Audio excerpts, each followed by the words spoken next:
Bismillahirrahmanirrahim. Assalamualaikum warahmatullahi wabarakatuh.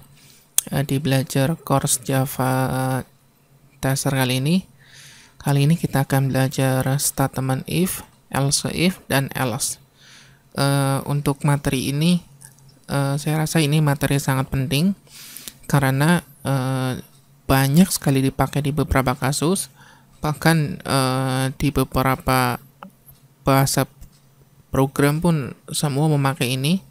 Di kasus manapun pasti untuk masalah logika pasti ada if, else if, dan else. Jadi saya tekankan teman-teman di sini mesti benar-benar paham untuk masalah statement if, dan else, karena ini banyak sekali dipakai di beberapa macam kasus.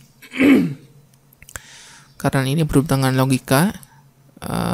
Untuk lebih jelasnya, langsung kita lihat teorinya aja. Yang pertama adalah kita akan belajar if. Untuk if seperti ini, dibacanya adalah, jadi dibaca dengan bahasa Indonesianya maksudnya adalah jika. Digunakan untuk membandingkan kondisi pertama. Jadi if dipakai untuk melakukan perbandingan kondisi pertama. Nanti kita praktekin biar lebih jelasnya. Berisi suatu kondisi boolean. Jadi di dalam if, di dalam sini ini kondisinya boolean. Jadi karena boolean nilainya antara true atau false, benar atau salah. Jika di dalam kurung ini bukan berisi boolean, dia akan error pasti. Jadi di dalam if pasti kondisinya mesti true atau false, jadi berupa suatu kondisi. Statement if akan dieksekusi atau dijalankan perintahnya jika kondisi bernilai true atau benar. Jadi statement if ini dalam kurung ini akan dijalankan perintahnya. Ini jalankan perintahnya itu di dalam kurung kerawal jika kondisi if di sini benar. Kalau kondisinya salah, dia nggak akan dijalanin. Untuk penulisannya seperti ini, contohnya if huruf kecil, if kurung buka kurung tutup, bracket double seperti ini, kurung kurawal, terus di dalam kurung kurawal perintah yang akan dieksekusi. Di sini kondisinya, jika kondisinya benar atau true, maka perintah akan dijalankan. Jika kondisinya salah, perintah nggak akan dijalankan. Jadi seperti itu. Terus else if. Untuk else if sendiri dibacanya adalah selain itu jika. Dibacanya selain itu jika. Jadi ini bahasa Indonesianya maksudnya. Jadi biar teman-teman bisa lebih memahaminya. Kalau else if dibacanya selain itu jika. Jadi digunakan untuk membandingkan kondisi kedua, ketiga, keempat, dan seterusnya. Jadi else if itu ada ketika ada if. Jika nggak ada if, else if nggak boleh ada. Jadi else if ada kalau ada if untuk membandingkan kondisi pertama. Namun untuk membandingkan kondisi kedua, tiga, dan seterusnya menggunakan else if. Jadi pemakaian else if digunain setelah if. Jadi seperti itu. Sama seperti if, berisi sebuah kondisi boolean, jadi nilainya antara true atau false. Untuk aturannya juga sama seperti if, hanya di sini ini untuk suatu kondisi kedua, ketiga, atau keempat, dan seterusnya. Contoh, if kondisi pertama, jadi jika kondisi pertama seperti apa, jika true maka akan dijalankan. Terus selain itu jika, jadi selain itu jika kondisi kedua benar, atau kondisi ketiga atau kondisi keempat, jika ini else if bernilai benar, eksekusi pun akan dijalankan. Jadi seperti itu pemakaian else if. Sekarang kita akan belajar else. Untuk else dibaca selain itu. Kalau else if kan selain itu jika. Kalau else itu selain itu. Kalau else dibaca bahasa Indonesianya selain itu. Dipakai jika ingin menampilkan suatu kondisi yang bernilai salah atau false.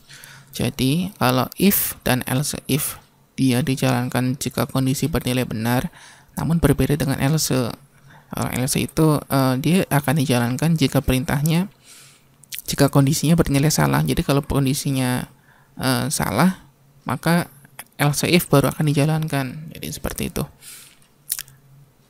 Dipakai biasanya jika tidak atau suatu kondisi if atau else if. Jadi dipakai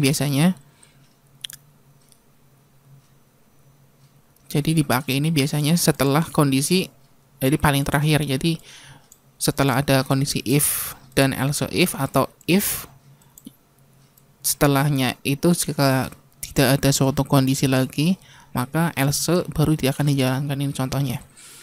Misalkan jika kondisi umur lebih, ini saya hanya perumpamaan ya, jika umur di atas 17, maka kamu boleh mengakses halaman ini. Jadi seperti itu. Jika tidak, ini else if-nya untuk suatu kondisi. Jika salah, jika tidak, maka kamu tidak boleh mengakses halaman ini. Jadi seperti itulah contohnya. Biar lebih jelas, kita praktekin aja. Kita bikin Java main class. Maaf suara saya agak serak karena memang lagi puasa. Kita bikin belajar if else pada cabang if, seperti ini aja.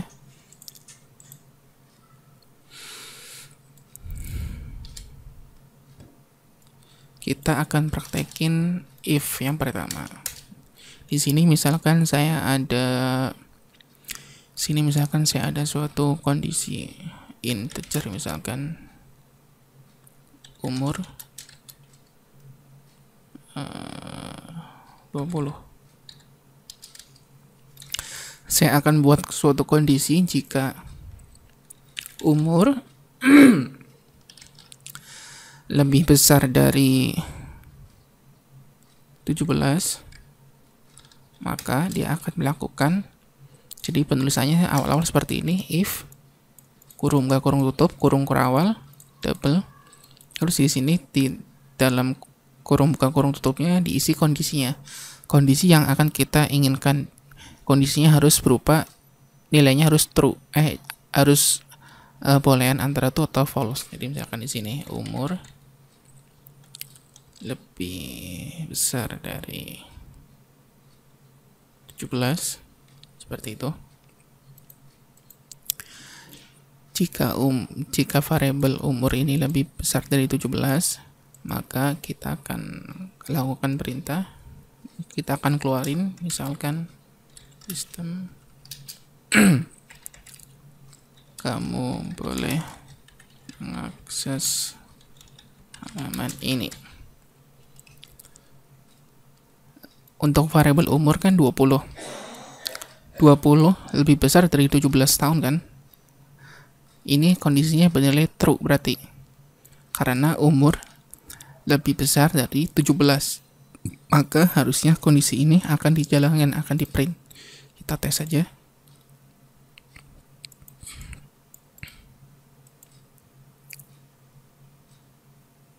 Nah, akan dijalanin perintahnya, kamu boleh masuk halaman ini. Ketika kita ganti variabel umur ini jadi 15 tahun, kita save. Harusnya perintah ini nggak bakal dijalanin. Karena apa? Karena kondisi umur 15 tahun. 15 tahun lebih besar dari 17. Kan salah kan? False harusnya kan? 15 lebih kecil dari 17. Maka harusnya perintah ini nggak dijalanin. Karena kondisi di dalam if ini bernilai false atau salah. Karena umur 15 tahun itu nggak lebih besar dari 17 tahun. Kita coba jalanin tes. Nah kan? Dia nggak dijalanin. Jadi seperti itu untuk contoh if. Sekarang kita akan coba dengan else if.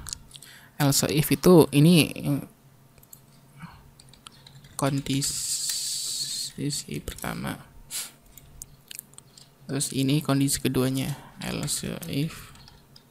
Misalkan di sini kondisi keduanya jika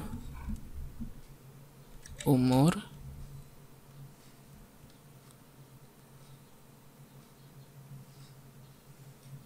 lebih besar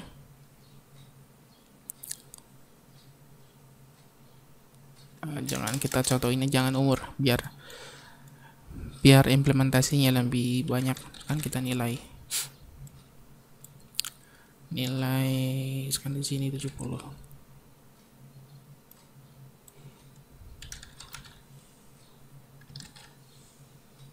Jika nilai lebih dari 80, 90, dia akan ngeprint kondisi kamu anak pintar sekali. Jadi misalkan kita perlu suatu kondisi, ini kurung buka kurung tutup. Jadi penulisannya else if kurung buka kurung kurawal double seperti ini. Kita isi kondisi keduanya gimana. Misalkan kondisi keduanya jika nilai ini kondisi pertama misalkan, jadi di sini juga bisa diisi dengan kondisi dengan kita gabungin dengan operator perbandingan. Misalkan di sini jika nilai lebih dari 90, ini aja deh, yang sederhana aja deh biar teman-teman paham. Jika nilai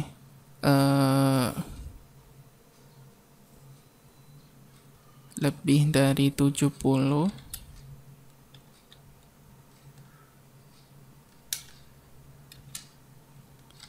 dan nilai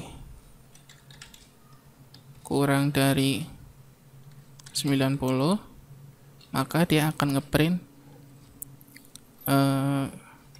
sistem nilai kamu cukup, kamu mesti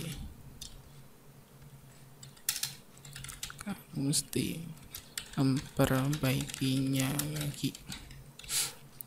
Kita coba tes logika else if ini. Ini teman-teman mesti lihat nilai 70. Misalkan kita di sini ganti 80 deh. Nilai 80 lebih besar dari 70, true kan? Kondisi pertama true. Terus kita bandingin dengan operator pembanding dan nilai ini 80 lebih kecil dari 90, 80 lebih kecil dari 90 kan, berarti true. Nah, berarti kondisi ini harusnya akan dijalanin. Oke. Kalau kondisi pertama nilai 80 80 lebih besar dari 90 enggak? Salah kan? Ini harusnya false. Jadi kondisi yang pertama dia nggak bakal ngeprint ini, dia akan ngeprint ini harusnya. Kita tes aja. Nah, dia akan ngeprint ini. Nilai kamu cukup, kamu mesti memperbaikinya lagi. Kenapa ngeprint ini? Karena kondisi ini yang true. Kalau kondisi yang pertama ini false, karena 80 nggak lebih besar dari 90 ini false, makanya ini perintahnya nggak di print. Nah, jadi seperti itu. Nah, sekarang kita akan contohin penggunakan else. Else kan dibacanya selain itu. Kalau ini selain itu jika. Jadi ini else if, dan if dia akan dijalanin jika kondisinya benar. Nah, kita akan praktekin yang else. Ingat tulisannya seperti ini, else kurung kurawal double tanpa kurung buka kurung tutup, jadi langsung kurung kurawal perintahnya ngapain. Jadi selain itu jika, jadi selain kondisi pertama kedua ini, kalau kondisi pertama dicek salah, kondisi kedua dicek salah. Nah, jika kondisi pertama kedua salah semua, maka kita akan lakukan untuk melakukan perintah akan ngeprint kamu nilai kamu jelek, kamu mesti rajin belajar lagi. Jadi seperti ini. Kita misalkan di sini saya ganti nilainya jadi 60. Kita coba tes. Nah, dia akan ngeprint ini karena kenapa? Karena pertama kita akan ngecek logika yang pertama, kondisi yang pertama. Nilai kan 60 lebih besar dari 90 enggak dong, 60 itu lebih kecil dari 90. Jadi ini kondisi pertama false. Kalau false, perintah ini nggak bakal dijalanin. Terus kita cek lagi kondisi kedua, apakah nilai 60 nilainya lebih besar dari 70? False dong, 60 kan lebih kecil dari 70. Terus kita bandingin dengan operator dan. Apakah nilai 60 lebih kecil dari 90? Benar dong, 60 lebih kecil dari 90. True. Ini berarti false and true. Ingat teman-teman, untuk operator dan dia bernilai true jika hanya kedua pembanding bernilai true. Karena ini bernilai false dan ketemu dan true, operator dan dengan hasil true, maka hasilnya ini false. Jadi ini pernyataan kedua false, makanya perintah ini nggak dijalanin. Ya, terus kita cek lagi else. Selain itu ingat, di teori else itu dijalanin jika kondisi pertama, kedua, ketiga nggak memenuhi syarat. Jadi else itu dijalanin ketika ada kondisi yang salah. Jadi ini karena ini else itu dijalanin ketika tidak ada suatu kondisi yang benar. Jadi misalkan di sini nggak ada kondisi yang benar, di sini nggak ada kondisi yang benar, maka perintah else akan dijalanin. Jadi seperti itu. Kenapa hasilnya nilai kamu jelek, kamu mesti belajar lagi, karena dia ngecek kondisi pertama false, kondisi kedua false. Misalkan ada kondisi 3, 4 masih false, perintah else baru akan dijalanin. Jadi seperti itu tentang pemakaian if, else, if, dan else. Ini teman-teman mesti banyak berlatih. Di bahasa pemrograman itu sebenarnya semuanya hanya tentang yang susah-susah nih. Biasanya teman-teman akan menemui di beberapa kasus yang susah-susah itu biasanya kesulitan untuk melakukan suatu kondisi logika. Nah, logika seperti ini tuh logika tergantung kasusnya apa. Jadi penyelesaiannya pun tergantung pikiran kita nyari logikanya itu gimana, nangkap nggak. Kalau teman-teman nangkap logikanya, biasanya akan bisa nyelesain kasus itu tuh, kasus tersebut. Jadi seperti itu, teman-teman di sini mesti benar-benar paham sekali masalah if dan else if. Pokoknya masalah if lah. If juga if juga bisa dipakai nggak cuma satu. Misalkan di sini if kita di kondisi kedua, ketiga mau pakai if semua juga nggak masalah. Jadi nggak usah pakai else if juga nggak masalah sebenarnya. Seperti ini, sama aja artinya. Jadi misalkan ini if, kondisi ketiga ada if lagi, hasilnya pun sama. Jadi if itu pokoknya intinya dipakai ketika dijalanin ketika kondisinya bernilai true. Ini mau pakai else if atau if sama aja sebenarnya. Yang penting teman-teman nangkap logikanya untuk nyelesain kasus yang kita inginkan. Jadi seperti itu tentang belajar if, logika perjambangan if else. Semoga teman-teman bisa paham dan bantu share dan subscribe video ini. Terima kasih. Assalamualaikum warahmatullahi wabarakatuh.